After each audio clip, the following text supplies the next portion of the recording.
በሁሉም ማዕዘናት ውስጥ ያለውን ውበት ለመቃኘት ወደ ዓለም ዙሪያ እየተጓዝን ነው። ከአስደናቂ ባህሪያት እስከ ልዩ የባህል ውበት በጣም ቆንጆ ሰዎች በመኖራቸው የታወቁ 10 ሀገሮችን እናያለን። ሰላም፣ እንኳን ወደ ሀበሻ ፋክት በደህና መጣችሁ። ለዚህ ቻናል አዲስ ከሆናችሁ ሰብስክራይብ በማድረግ እንዲሁም ቪዲዮውን ላይክ በማድረግ ይጀምሩ። አንደኛ፣ ብራዚል። ብራዚላውያን በዓለም ላይ ካሉት በጣም ቆንጆ ወንዶችና ሴቶች መካከል የመጀመሪያዎቹ እንደሆኑ ይነገራል። በዓለም ላይ ካሉት በጣም የተደባለቁ ዘሮች አንዱ እንደመሆናቸው መጠን ብዙ የዘረመል ልዩነት ብራዚላውያንን በተለይ ውብ ያደርጋቸዋል። አገሪቷ በስፖርታዊ ጨዋነት እግር ኳስ በሚጫወቱ ወንዶች ትታወቃለች። ብዙ ጊዜ የብራዚል ሴቶች የፍትወት ስም አላቸው። እንደ ጊሲሌ እና አንድሪያና ሊማ ባሉ ብሔራዊ ሞዴሎችም ይታወቃሉ። የብራዚል ወንዶች 41% ተቀባይነት አላቸው፣ ሴቶቹ ደግሞ 45% ተቀባይነት አላቸው። ሁለተኛ፣ ፈረንሳይ። ፈረንሳዮች የፍቅር ቋንቋም ሆነ የፍቅር ከተማ ኩሩ ባለቤቶች ናቸው። ያ ሁሉ የፍቅር ግንኙነት ምናልባት ከመልካቸው ጥሩ ገጽታ የመነጨ ነው። የፈረንሳይ ወንዶችም ሆኑ ሴቶች ያለ ልፋት የመወደድ ጸጋ አላቸው። ቀኑን ሙሉ ዳቦና አይብ ይበላሉ፣ እናም አሁንም ቀጭን ሆነው ለመቆየት ችለዋል። ፈረንሳይ ባልተለመደ ሁኔታ ዝቅተኛ ውፍረት ያላት አገር ነች።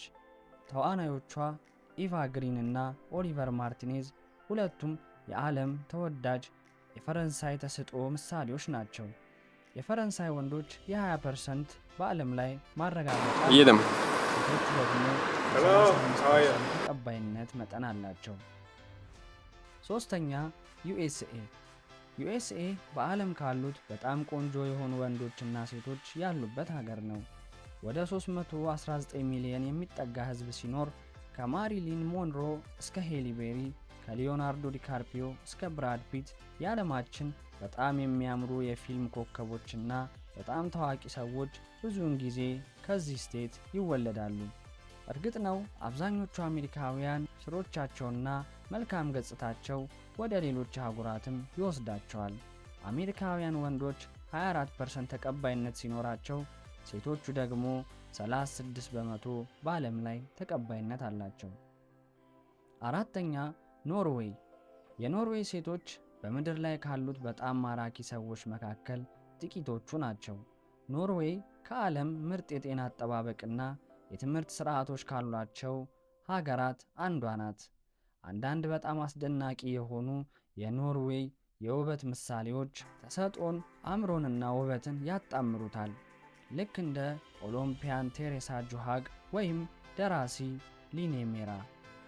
27% የኖርዌይ ወንዶች ተቀባይነትን ሲያገኙ፣ በተቃራኒው 71% የኖርዌይ ሴቶች በዓለም ላይ ተቀባይነት አላቸው። አምስተኛ፣ አርጀንቲና። እጅግ ማራኪ የሚባሉ ላቲኖች ናቸው። ወንዶችና ሴቶች በምድር ላይ ካሉት በጣም ቆንጆ መካከል ጥቂቶቹ መሆናቸው ይታወቃል። የዚች ደቡብ አሜሪካ ሀገር ሕዝብ በአብዛኛው የአውሮፓ ዝርያ ነው። በተፈጥሯቸው ቆንጆዎች ሊሆኑ ይችላሉ፣ ነገር ግን የአርጀንቲና ሴቶች በውበት ይጠመዳሉ። እንዲያውም አርጀንቲና በፕላስቲክ ቀዶ ጥገና ካደጉ ሀገሮች አንዷ ነች። የቅርብ ጊዜ አሃዛዊ መረጃዎች እንደሚያሳዩት የአርጀንቲና ወንዶች ተቀባይነት መጠን 32% ሲሆን ሴቶቹ ደግሞ 43% ናቸው። ስድስተኛ፣ ካናዳ። ካናዳ በታላቁ ነጭ ሰሜን ውስጥ ካናዳውያን ዓመቱን በሙሉ ጤናማ ሆነው ይቆያሉ። በበረዶ ልብሳቸው ውስጥም ሆነ ውጪ ሙቀትን በመጠበቅ ረገድ በጣም ክሬቲቭ እንደሆነ ይነገራል። በዓለም ላይ ካሉት 3ቱ ከፍተኛ የግብረ ሥጋ ግንኙነት ካላቸው ሀገሮች ውስጥም ተዘርዝረዋል። ተቀባይነታቸውም 23% ለወንዶችና 26% ለሴቶች ተሰጥቷል። በሁለቱም ጾታ ካናዳውያን በዓለም ላይ በጣም ተፈላጊ ከሆኑ ሰዎች መካከል ጥቂቶቹ ናቸው። ሰባተኛ፣ ዴንማርክ። ዴንማርክ በዓለም ላይ 3ኛው ተፈላጊ ዜግነት ያላት ሀገር ናት። አስገራሚ ጸጉር ያላቸው የዴንማርክ ወንዶች ከ40% በላይ ተቀባይነት ያለው የወንድ ቡድን በዓለም ላይ 3ኛው በጣም አጓጊ ቡድን ሆነው ተቀምጠዋል። የዴንማርክ ጂኖች በዓለም ላይ የውበት ጅን እንደሆነም ይነገራል። 8ኛ ስፔን። የስፔን ወንዶች ከሴቶች አቻዎቻቸው በተሻለ መልኩ የተሻሉ እንደሆኑ ተዘግቧል። ነገር ግን የስፔን ወንዶች በተቃራኒ ጾታ የማይበገሩ የሚያደርጋቸው ምንድን ነው? ምናልባትም በቁንጅና ከሴቶቹ ስለማይስተካከሉ ይሆናል። በአንድ ወቅት ጃቪየር ባርድም እና አንቶኒዮ ባንዴራስ የስፔን በጣም ማራኪ ወንዶች ሆነው ቡድኑን ሲመሩ ነበር። የስፔን ወንዶች 25% ተቀባይነት ሲኖራቸው፣ ሴቶቹ ግን 21% ብቻ ተቀባይነት አላቸው። 9ኛ ጣሊያን። ጣሊያኖች ፍቅርና ትኩስ ደም አላቸው ይባላል። የጣሊያን ቤቶች በዓለም ላይ በጣም የጾታ ስም ያላቸው ቤቶች ናቸውም ይባላል። የጣሊያን ወንዶች ከራሳቸው ሴት ይልቅ ለቆንጆ ሴት የበለጠ ስሜት እንዳላቸውም ተዘግቧል። የጣሊያን ወንዶች 37% ተቀባይነት ሲኖራቸው፣ ሴቶቹ ደግሞ 25% ብቻ ተቀባይነት አላቸው። እንደ ተዋናይ ራፋኤሎ ባልዞ ባሉ ብሔራዊ መልከኞች የጣሊያን ወንዶች ለምን በዓለም አቀፍ ደረጃ እንደሚወደዱ ለመረዳት ቀላል ነው።